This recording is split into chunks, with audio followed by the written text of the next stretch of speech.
Assalamualaikum warahmatullahi wabarakatuh. Pada kesempatan ini, saya akan membahas sebuah topik penting dalam ekonomi makro Islam, yaitu bagaimana peran pemerintah sebagai pembeli besar dalam perekonomian. Dalam sistem ekonomi Islam, pemerintah tidak hanya berfungsi sebagai pengatur atau regulator, tetapi juga pemerintah mempunyai peran aktif dalam kegiatan ekonomi. Salah satu peran tersebut adalah sebagai pembeli besar melalui berbagai kebijakan, misalnya kebijakan fiskal maupun pengeluaran publik lainnya. Peran ini menjadi sangat penting sekali karena dengan melalui pengeluaran pemerintah, aktivitas ekonomi dapat didorong, kesejahteraan masyarakat dapat ditingkatkan, dan pembangunan dapat berjalan lebih merata. Namun yang membedakan dengan sistem konvensional adalah bahwa seluruh kebijakan tersebut harus tetap berlandaskan pada prinsip-prinsip syariah seperti keadilan, keseimbangan, dan kemaslahatan. Oleh karena itu, dalam materi ini kita akan melihat bagaimana sih pemerintah menjalankan peran tersebut dalam kerangka ekonomi Islam, serta dampaknya terhadap pertumbuhan ekonomi dan distribusi kesejahteraan masyarakat. Perkenalkan, saya Muhammad Faiz, dan pada video ini kita akan memaparkan materi makro ekonomi Islam terkait topik tersebut. Pada bagian pendahuluan ini, kita mulai dari memahami peran fiskal pemerintah dalam perekonomian.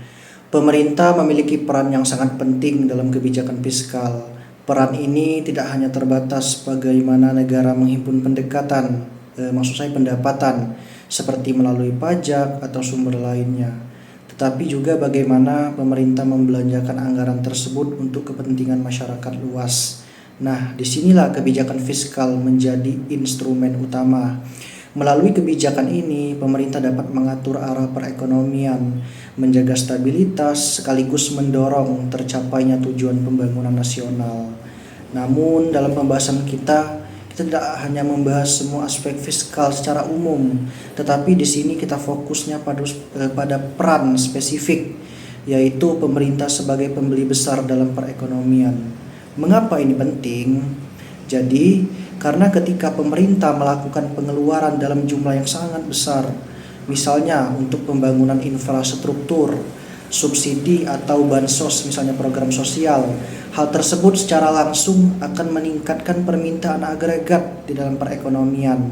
Nah, dalam perspektif ekonomi Islam, peran ini tidak hanya bertujuan untuk mendorong pertumbuhan, tetapi harus selaras dengan prinsip keadilan, pemerataan, dan juga kemaslahatan masyarakat secara umum.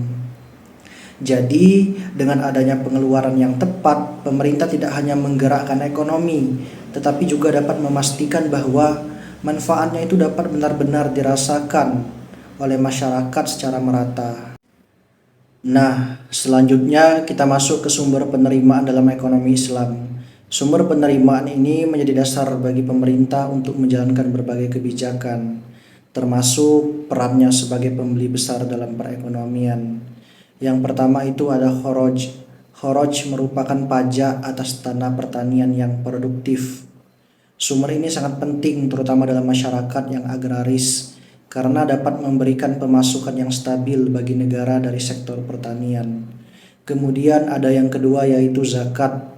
Zakat kita tahu bahwa kewajiban bagi setiap muslim yang mampu untuk membayar pajak, tidak hanya berfungsi sebagai sumber penerimaan negara. Jadi zakat juga memiliki peran sosial yang sangat kuat sekali, yaitu dapat mendistribusikan kekayaan kepada kelompok yang memang berhak untuk menerimanya. Jadi di sini ada unsur pemerataan yang jelas. Lalu kemudian yang ketiga adalah khums. Khums ini berarti 1/5 dari harta tertentu, seperti harta rampasan perang atau hasil tambang.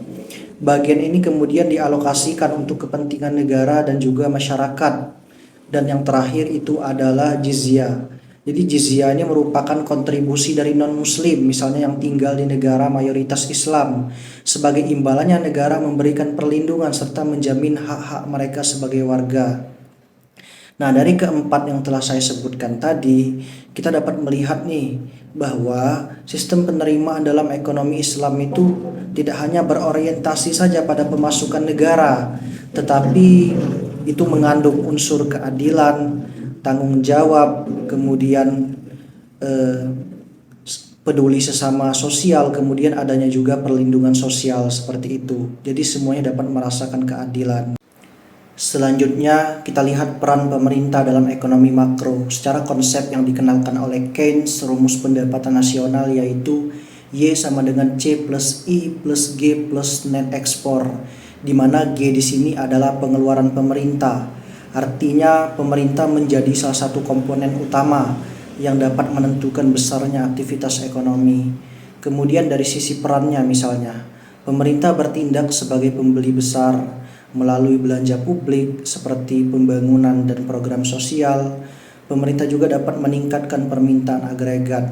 Nah, ketika permintaan meningkat, maka aktivitas produksi ikut terdorong dan pada akhirnya pertumbuhan ekonomi juga meningkat dan bisa dapat menciptakan yang namanya multiplier effect atau efek pengganda. Makanya di sini peran pemerintah sangat penting sekali, terutama dalam belanja yang sangat besar seperti itu. Lalu kemudian kita akan membahas mengenai jenis pengeluaran pemerintah. Pertama itu ada productive spending. Ini adalah pengeluaran yang memberikan manfaat ekonomi secara langsung dan juga dapat meningkatkan kapasitas produksi negara. Contoh misalnya seperti pembangunan infrastruktur, jalan, pendidikan, dan juga kesehatan. Pengeluaran ini bersifat jangka panjang atau berkelanjutan. Lalu yang kedua ada transfer payment. Ini merupakan pemindahan dana tanpa adanya pertukaran barang atau jasa. Jadi tidak menambah produksi secara langsung. Contoh misalnya subsidi, bansos maupun zakat. Pengeluaran ini biasanya bersifat sementara saja. Nah, dari kedua jenis inilah kita dapat melihat bahwa pemerintah itu tidak hanya fokus pada pertumbuhan ekonomi saja, tetapi bagaimana masyarakat dapat merasakan kesejahteraan dari aktivitas belanja pemerintah tadi. Lalu kita akan membandingkan antara productive spending dan transfer payment. Nah, pada productive spending, manfaat yang dihasilkan itu biasanya lebih besar dari biaya yang dikeluarkan. Nah, pengeluaran inilah yang mampu dapat meningkatkan kapasitas produksi, seperti melalui pembangunan infrastruktur dan pendidikan tadi, serta dapat memberikan dampak positif dalam jangka panjang. Sementara itu, transfer payment itu tidak secara langsung menambah produksi, karena pengeluaran ini hanya berfokus pada distribusi atau pemerataan pendapatan saja, misalnya melalui subsidi tadi maupun bansos. Nah, jadi perbedaannya terletak pada tujuan utamanya. Kalau productive spending itu dapat mendorong pertumbuhan ekonomi dalam jangka panjang, sedangkan transfer payment ini menjaga kesejahteraan saja dan juga tetap menjaga keseimbangan sosial. Di dalam ekonomi Islam terdapat suatu lembaga penting yang berperan dalam pengelolaan keuangan negara, yaitu Baitul Mal. Jadi Baitul Mal ini berfungsi sebagai lembaga yang menghimpun kemudian menyalurkan dananya untuk kepentingan masyarakat. Nah, sumber dananya ini berasal dari zakat, pajak, serta pendapatan negara lainnya. Perannya di sini cukup strategis, teman-teman. Baitul Mal mendukung pembangunan infrastruktur, membantu distribusi kesejahteraan, dan memastikan bahwa bantuan sampai kepada pihak yang benar-benar membutuhkan. Yang menariknya di sini, dalam sistem ini negara tidak selalu ikut campur tangan secara penuh, namun negara tetap hadir pada saat diperlukan saja agar dapat menjaga keseimbangan serta keadilan ekonomi dan juga sosial. Hal penting yang perlu kita pahami adalah kemana saja pengeluaran negara dalam ekonomi Islam diarahkan. Pertama, ada dakwah. Negara memprioritaskan penyebaran nilai-nilai Islam sebagai dasar dalam kehidupan masyarakat. Kedua, itu untuk pendidikan dan juga untuk kebudayaan. Pengeluaran di bidang ini tujuannya untuk apa? Tujuannya adalah untuk meningkatkan kualitas SDM sekaligus dapat menjaga nilai-nilai budaya agar tidak luntur seiring perkembangan zaman. Dan yang ketiga itu ada infrastruktur. Pembangunan fasilitas publik seperti jalan, jembatan itu menjadi poin penting untuk meningkatkan atau mendukung aktivitas ekonomi. Dan yang keempat ada untuk keamanan dan juga kesejahteraan. Negara hadir untuk menjamin stabilitas serta memberikan perlindungan keamanan kepada masyarakat. Nah, dari sini kita dapat melihat bahwa pengeluaran pemerintah tadi lagi-lagi tidak hanya fokus untuk pertumbuhan ekonomi saja, tetapi mencakup aspek sosial, spiritual, dan juga melindungi agar masyarakat tetap aman, damai, dan juga sejahtera. Nah, dari kebijakan pengeluaran tersebut, kita dapat melihat dampaknya terhadap perekonomian. Pertama, kita lihat terlebih dahulu dari sisi makro. Belanja pemerintah yang produktif, yang rutin itu dapat mendorong peningkatan permintaan dan juga penawaran secara bersamaan. Kedua, pertumbuhan populasi itu juga akan ikut meningkatkan permintaan terhadap barang maupun jasa. Dan yang ketiga, ada pemanfaatan lahan produktif. Ini juga dapat memperbesar kapasitas produksi dalam perekonomian. Dan pada akhirnya tujuannya adalah seluruh proses ini mengarah pada perkembangan ekonomi yang stabil serta dapat meningkatkan kesejahteraan masyarakat. Di dalam ekonomi Islam, pendidikan dan ilmu pengetahuan itu merupakan investasi yang jangka panjang dan sangat penting sekali untuk dilakukan. Karena dengan melalui pendidikan yang berkualitas, kemudian kemampuan SDM yang berkualitas juga, itu dapat meningkatkan secara signifikan.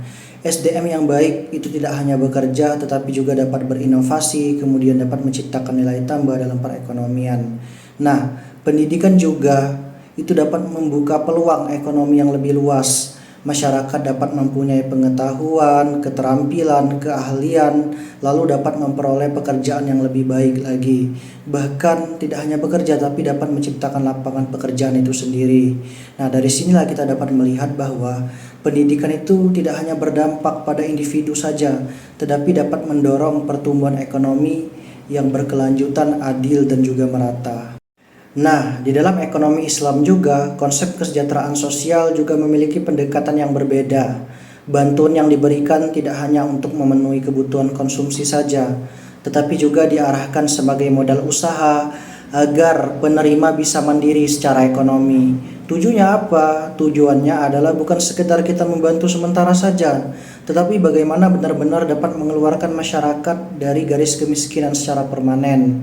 Pandangan ini juga dapat ditegaskan oleh Imam Nawawi yang menyatakan bahwa bantuan itu sebaiknya diberikan dalam jumlah yang cukup untuk mengubah kondisi ekonomi penerima. Dengan pendekatan ini, masyarakat tidak hanya bertahan tetapi juga mampu membangun sumber-sumber penghasilan yang berkelanjutan dan dapat juga ikut berkontribusi dalam perekonomian. Di dalam pelaksanaan belanja publik ada beberapa prinsip utama yang menjadi dasar kebijakan. Yang pertama itu ada orientasi untuk kesejahteraan masyarakat. Artinya di sini setiap pengeluaran negara itu harus benar-benar diarahkan untuk menciptakan kesejahteraan yang adil dan merata. Kemudian ada juga kebijakan yang diprioritaskan untuk menghilangkan kesulitan masyarakat. Jadi di sini fokusnya bukan sekedar hanya memberikan manfaat saja, tetapi juga dapat menyelesaikan problem atau masalah yang lebih mendasar. Selanjutnya ada juga untuk kepentingan mayoritas menjadi pertimbangan utama. Jadi dalam setiap keputusan yang kita ambil, kepentingan umum itu harus lebih didahulukan dibandingkan kepentingan pribadi atau kepentingan kelompok kecil saja. Dan yang terakhir itu adalah kondisi tertentu.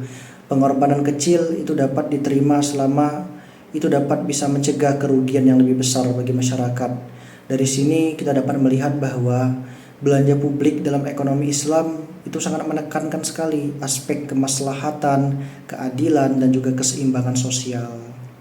Nah, teman-teman semua, sebagai kesimpulan, pemerintah memiliki peran aktif dalam perekonomian melalui kebijakan fiskal dan belanja publik. Pengeluaran pemerintah tidak hanya dapat mendorong peningkatan produksi saja, tetapi juga dapat berkontribusi langsung terhadap pemerataan maupun kesejahteraan masyarakat. Dan pada akhirnya tujuannya adalah sistem ekonomi Islam itu dibangun atas dasar keadilan dan juga kemaslahatan umat. Setiap kebijakan ekonomi yang diarahkan itu tujuannya adalah untuk menciptakan keseimbangan antara pertumbuhan dan juga kesejahteraan. Sekian pemaparan yang dapat saya sampaikan. Semoga apa yang saya sampaikan tadi dapat bermanfaat untuk kita semua. Saya akhiri dengan ucapan wassalamualaikum warahmatullahi wabarakatuh.